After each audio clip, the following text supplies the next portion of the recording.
안녕하십니까? 여러분의 간 건강지킴이 내과 전문의 김성진입니다. 지난 1편에서 간이 왜 침묵의 장기라 불리며 어떤 위험 신호들을 보내는지 자세히 알아보셨죠? 2편에서는 간을 살리는 기적의 레시피를 통해 과학적으로 증명된 간 해독 음식들을 배우셨습니다. 이제 간 건강에 중요한 퍼즐 조각 하나가 남아 있습니다.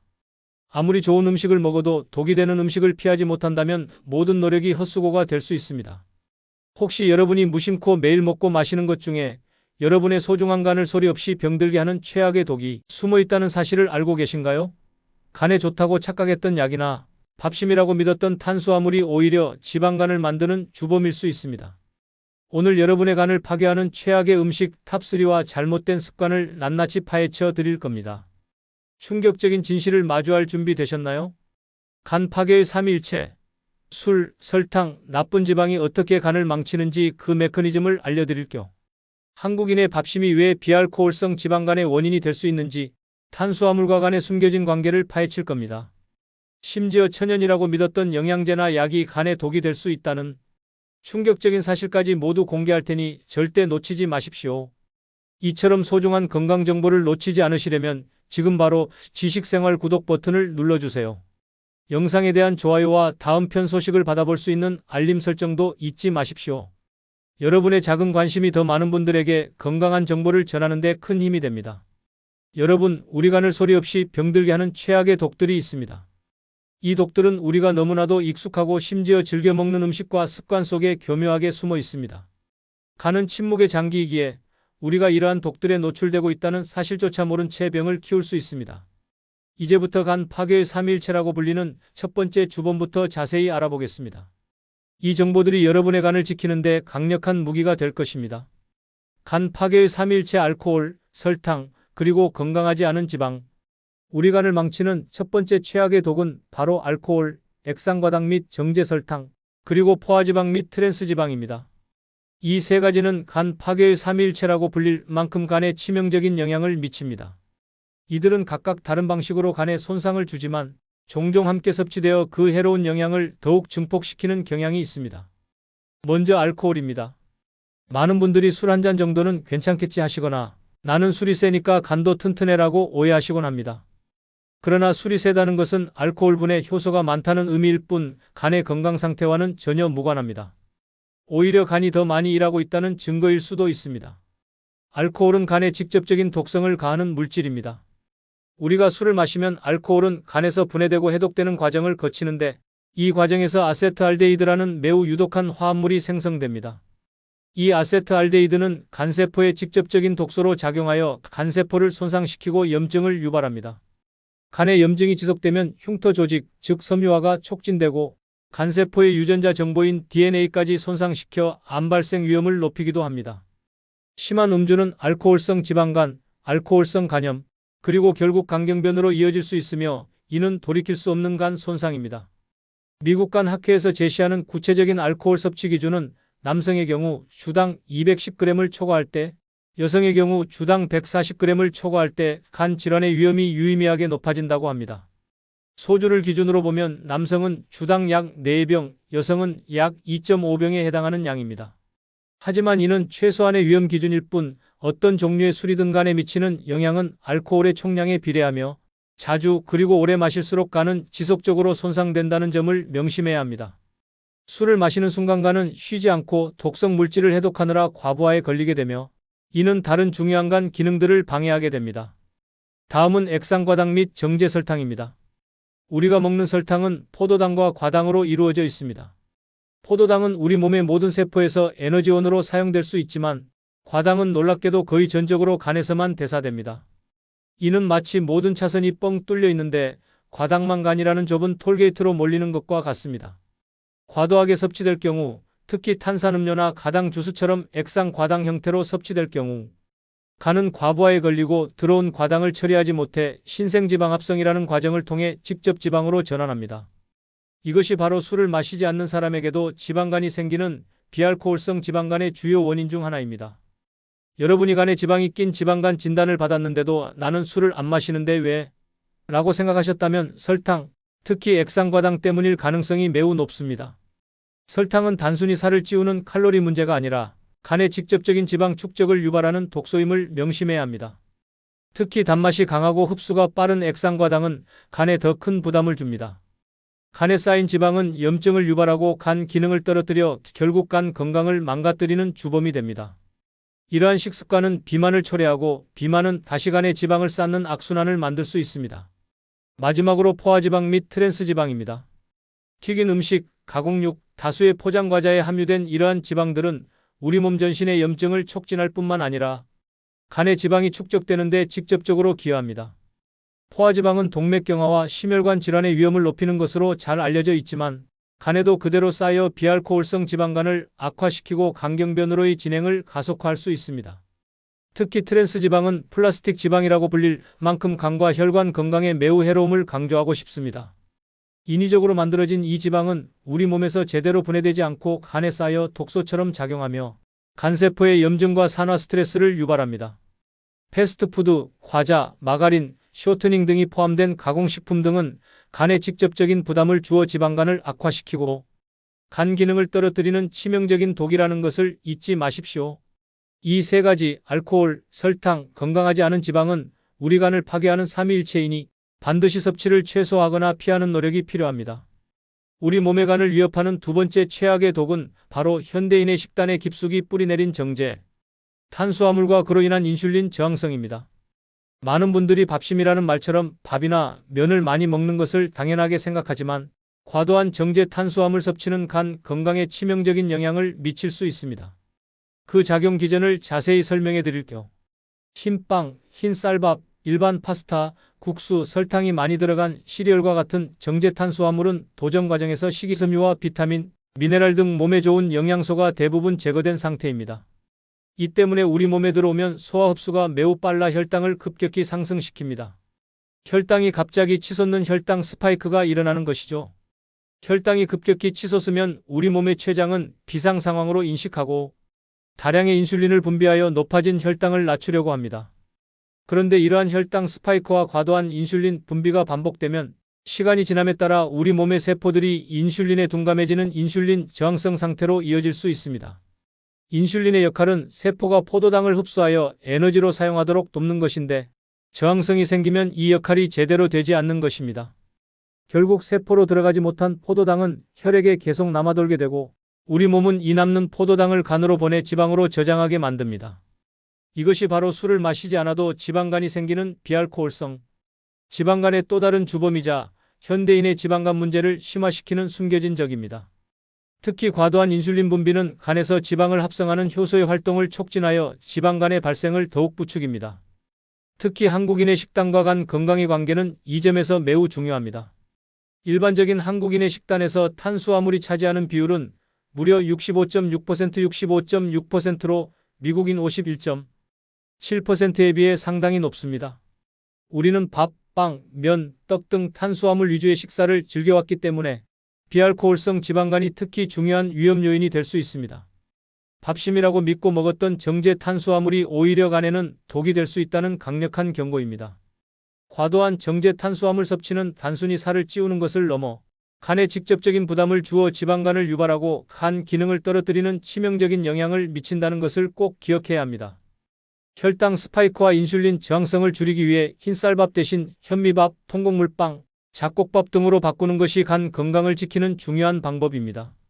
우리 간을 위협하는 세 번째 최악의 독은 바로 약인성 간 손상 딜리입니다. 이는 약인 줄 알고 먹었는데 오히려 간에 독이 되어 손상을 입히는 경우를 말합니다. 많은 물질이 간의 독성을 나타낼 수 있으며 여기에는 우리가 흔히 복용하는 일반의 약품, 처방약, 그리고 심지어 천연이라고 믿고 먹는 허브 보충제까지 포함됩니다. 이 사실은 많은 분들에게 충격으로 다가올 수 있습니다. 가장 흔한 원인 중 하나는 진통제입니다. 특히 약국에서 쉽게 구할 수 있는 아세트아미노펜 성분의 진통제는 간에서 대사되는데 과도한 용량을 복용하거나 술과 함께 복용할 경우 간에 치명적인 손상을 입힐 수 있습니다. 간 손상을 유발하는 가장 흔한 약물 중 하나이므로 복용량과 음주와의 병행에 각별한 주의가 필요합니다. 처방약 중에서도 고지혈증 약인 스타틴 계열, 각종 항생제, 항진균제, 결핵약, 통풍약 등 많은 약물이 간에 부담을 줄 수 있습니다. 만약 이런 약물을 복용 중이거나 새로 복용하게 된다면 반드시 의사나 약사와 상담하여 간 기능 상태를 확인하고 정기적인 검진을 받아야 합니다. 더욱 위험한 것은 천연이라는 이름의 함정입니다. 많은 분들이 천연허브나 전통요법이니 몸에 안전할 것이라고 오해하십니다. 하지만 이는 매우 위험한 신화입니다. 우리 몸에 들어오는 모든 물질은 간에서 처리되고 해독되어야 합니다. 심지어 천연 성분이라 할지라도 농축된 추출물이나 특정 허브들은 간에 직접적인 독성을 유발할 수 있습니다. 예를 들어 컴프리, 카바, 그리고 심지어 고용량의 녹차, 추출물 등도 약인성 간 손상을 일으킬 수 있는 것으로 보고되어 있습니다. 한국에서는 한약이 약인성 간 손상의 중요한 원인 중 하나로 보고되기도 합니다. 간에 좋다고 해서 먹었는데 오히려 간을 망칠 수 있다는 충격적인 사실을 명심해야 합니다. 검증되지 않은 민간요법이나 무분별한 보충제 섭취는 간을 위한 것이 아니라 간을 위협하는 독이 될 수 있습니다. 이는 특히 시니어분들에게 더욱 위험할 수 있는데 이미 간 기능이 젊을 때보다 저하되어 있을 가능성이 높기 때문입니다. 결론적으로 의사나 약사와 상담 없이 임의로 약물, 허브, 보충제를 복용하는 것은 간에 치명적일 수 있습니다. 간 건강을 위해 무엇을 섭취하려거든 반드시 그 성분과 안전성, 그리고 자신에게 필요한지 여부를 전문가와 상의하는 현명한 자세가 필요합니다. 간은 우리가 먹는 모든 것을 해독하는 최전선에 서 있으므로 우리가 무엇을 입에 넣는지 신중하게 선택하는 것이 간을 지키는 핵심입니다. 여러분의 간은 소중하니 잘못된 정보에 속지 마십시오. 여러분, 지방간은 간에 지방이 과도하게 낀 상태를 말합니다. 이 지방간은 크게 두 가지로 나뉘는데 바로 알코올성 지방간 ALD과 비알코올성 지방간 NAFLD입니다. 그런데 많은 분들이 나는 술을 안 마시니 지방간 걱정 없어 하고 잘못된 안도감을 가지시곤 합니다. 과연 그럴까요? 지금부터 이 두 가지 지방간에 숨겨진 진실을 파헤쳐 드리겠습니다. 먼저 알코올성 간질환 ALD입니다. 이름에서 알 수 있듯이 이 질환은 과도한 알코올 섭취가 주요 원인입니다. 간이 알코올을 대사하는 과정에서 생성되는 아세트알데히드라는 독성 물질이 간세포를 직접적으로 손상시켜 간에 지방이 쌓이고 염증이 생기는 병리 기전을 가집니다. 지속적인 음주는 알코올성 지방간을 넘어 알코올성 간염, 그리고 간경변으로까지 진행될 수 있습니다. 알코올성 지방간의 주요 관리 전략은 명확합니다. 바로 절대적인 금주가 가장 중요하고 효과적인 치료법입니다. 술을 끊는 것만으로도 간의 지방이 줄어들고 기능이 회복될 수 있습니다. 다음은 비알코올성 지방간 NAFLD입니다. 이 질환은 이름 그대로 의미 있는 알코올 섭취가 없는 상태에서 발생하는 지방간입니다. 나는 술을 안 마시는데 왜 지방간 진단을 받았지? 하고 의아해하는 분들이 바로 여기에 해당합니다.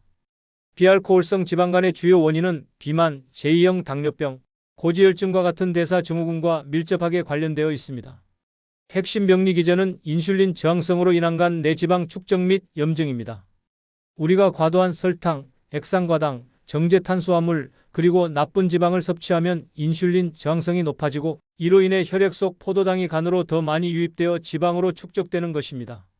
이는 마치 술을 마시는 것과 유사하게 간에 지방을 쌓이게 만듭니다.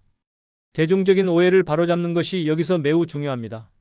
많은 분들이 지방간은 술을 많이 마시는 사람에게만 생긴다고 생각하지만 비알코올성 지방간은 술과 무관하게 생길 수 있으며 최근에는 그 유병률이 급증하고 있습니다. 특히 한국인의 경우 밥심이라는 문화적 배경 때문에 정제, 탄수화물 섭취가 높아 비알코올성 지방간의 위험이 더욱 높습니다. 술을 마시지 않는데도 지방간 진단을 받았다면 여러분의 식단과 생활 습관을 면밀히 되돌아보셔야 합니다. 이것은 마치 술 안 마시는 술병과 같다고 할 수 있습니다. 더욱 심각한 것은 비알코올성 지방간이 단순히 간에 지방이 낀 상태로 머물지 않고 염증을 동반하는 비알코올성 지방간염으로 진행될 수 있다는 점입니다. 이는 간 섬유화, 간경변, 심지어 간암으로까지 이어질 수 있어 결코 가볍게 여겨서는 안 됩니다. 알코올성 지방간과 마찬가지로 간 손상이 비가역적인 단계로 진행될 수 있다는 경고입니다. 두 질환을 명확히 구분하는 것이 효과적인 간 건강관리 메시지를 전달하고 비알코올성 지방간 환자들이 잘못된 안도감을 버리고 진짜 원인인 식단과 생활 습관에 집중하도록 돕는 데 필수적입니다. 알코올성 지방간은 금주가 유일한 치료법이지만 비알코올성 지방간은 체중 감량과 건강한 식단 조절, 규칙적인 운동을 통한 생활 습관 개선이 핵심 치료법입니다. 즉, 술을 끊는 것만큼 혹은 그 이상으로 식단 관리가 중요하다는 말입니다. 이처럼 간의 침묵 뒤에 숨겨진 지방간의 진실을 아는 것은 여러분의 건강을 지키는 데 매우 중요합니다. 나는 괜찮겠지라는 안일한 생각 대신 지금부터라도 나의 생활 습관을 되돌아보고 간 건강을 위한 적극적인 노력을 기울여야 합니다. 지금까지 우리는 현대인의 간 시리즈 3편, 이것만은 피하세요. 간을 망치는 최악의 음식 탑3에 대해 함께 이야기 나누셨습니다.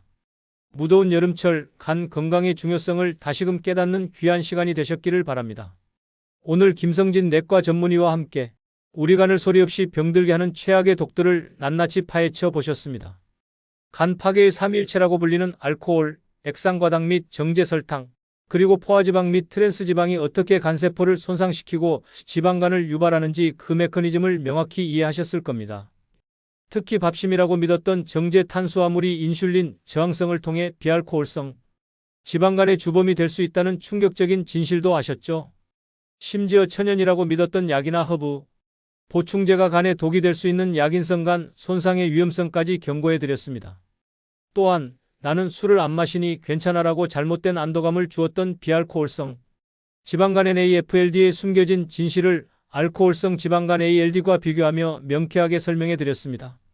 술을 마시지 않아도 비만과 잘못된 식습관으로 인해 지방간이 생길 수 있고 이것이 간경변이나 간암으로까지 진행될 수 있다는 사실에 놀라신 분들도 많으셨을 겁니다.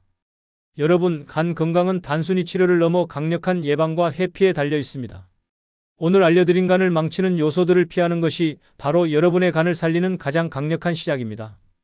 불필요한 음주는 피하고 설탕과 가공식품, 정제, 탄수화물의 섭취를 최소화하며 복용하는 약물이나 영양제에 대해서는 반드시 전문가와 상담하는 현명한 습관을 들이는 것이 중요합니다. 우리 간은 놀라운 회복력을 가진 장기입니다. 지금부터라도 오늘 배운 지식들을 바탕으로 건강한 식습관을 유지하고 간에 해로운 독소들을 멀리한다면 분명히 건강을 되찾을 수 있습니다. 너무 늦었다고 생각하지 마십시오. 작은 실천들이 모여 여러분의 간을 살리는 큰 변화로 이어질 수 있습니다. 지금까지 1편에서는 간의 놀라운 역할과 침묵의 장기라는 비밀, 그리고 위험 신호를 해독하는 법을 배우셨습니다. 2편에서는 간의 자연적인 해독 과정을 지원하는 기적의 레시피인 슈퍼푸드들과 해독 주스의 진실을 알아보셨죠? 그리고 오늘 3편에서는 간을 망치는 최악의 독들을 피하는 지혜를 얻으셨습니다. 하지만 간 건강을 위한 여정은 여기서 끝이 아닙니다. 간은 우리가 먹고 마시는 것뿐만 아니라 우리의 생활 습관과도 밀접하게 연결되어 있습니다. 다음 편에서는 간 건강을 위한 마지막 퍼즐 조각을 맞출 예정입니다. 다음 4편에서는 먹는 것보다 지방간 없애는 최고의 생활 처방이라는 제목으로 여러분을 찾아뵙겠습니다. 운동, 수면, 스트레스 관리가 간 건강에 미치는 놀라운 효과를 과학적으로 파헤치고 지방간을 역전시키는 체중 감량의 마법 같은 비결까지 공개할 예정이니 절대 놓치지 마십시오. 이 시리즈를 통해 여러분의 간 건강을 완벽하게 책임져 드릴 것입니다. 여러분, 간 건강은 여러분의 건강 수명과 활기찬 노년 생활을 좌우하는 핵심입니다. 오늘 배운 지혜들을 바탕으로 즐겁고 건강한 삶을 영위하시기를 진심으로 응원합니다. 지금까지 지식생활과 함께 해주셔서 진심으로 감사합니다.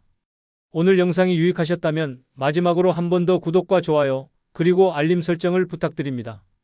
여러분의 소중한 간 건강을 위한 지식은 계속됩니다. 더 좋은 정보로 다음 4편에서 다시 찾아뵙겠습니다. 감사합니다.